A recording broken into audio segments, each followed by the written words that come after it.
ইতিমধ্যেই চাঞ্চল্যকর দাবি কিন্তু উঠেছে। বারবার প্রশ্ন উঠছে কি কারণে ঘটলো এই দুর্ঘটনা। এই বিমান দুর্ঘটনার সম্ভাব্য কারণ হতে পারে দূষিত জ্বালানি।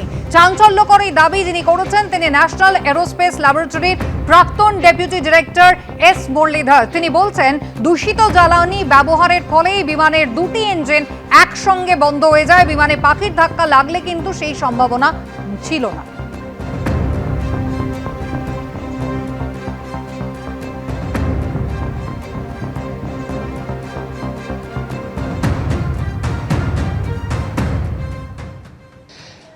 The system shows that the aircraft climbed to a height of 625 feet before it started descending.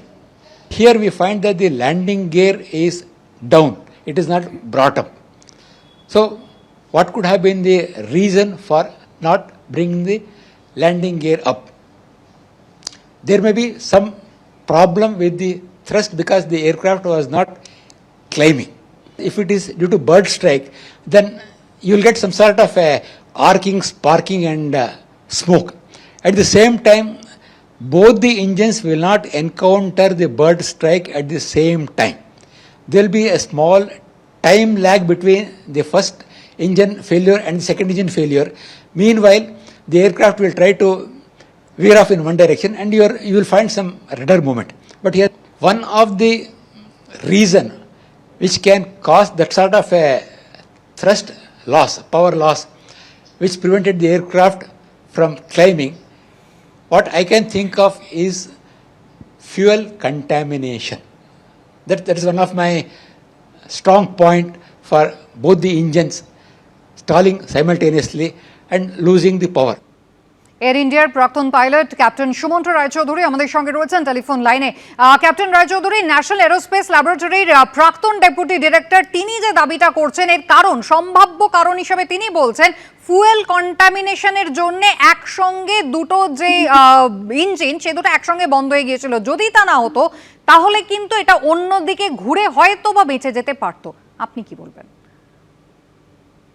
দেখুন, আমি তো শুনলাম, কিন্তু আমার তো মনে হয় না ফিউল কন্টামিনেশনের জন্য এর কারণ হয়েছে এইটার অ্যাক্সিডেন্টটা হয়েছে। ফিউল ওখানে অন্য এয়ারক্রাফট গুলো ছিল, তারাও ওই ফিউলই নিয়েছে এবং তারা তো সেফলি বেরিয়ে গেছে। আর দ্বিতীয়ত হচ্ছে যে ফিউল ঢালবার আগে তখন ইঞ্জিনিয়ারদের দেখানো হয় whether the fuel is clear or not, whether it is contaminated or not, সেটা ইঞ্জিনিয়ারকে দেখানোর পরেই তারপর ফিউল রিফিউলিং করা হয় এয়ারক্রাফটকে। সুতরাং এটা আমার মনে হয় ইটস জাস্ট ওয়াইড স্পেকুলেশন, এটার মধ্যে কোনো সার্বত্য নেই। ক্যাপ্টেন রায়চৌধুরী, সেক্ষেত্রে ফুয়েল কন্টামিনেশন হলে কি কি সমস্যা হতে পারত? কন্টামিনেশন হলে engine will not give the performance as it should give, it will run rough. তো এটা বাট এমন নয় যে it will lead to an accident. Yes, it will give heated হয়ে যাবে ইঞ্জিন, পাওয়ার হয়তো কম ডেভেলপ করবে, অনেক কিছুই হতে পারে, কিন্তু এমন নয় যে ইঞ্জিন ফেলিয়ার হবে তার জন্য। ফিউল স্টারভেশন হলে ইঞ্জিন ফেলিয়ার হতে পারে, বাট নট ফিউল কন্টামিনেট। অনেক ধন্যবাদ।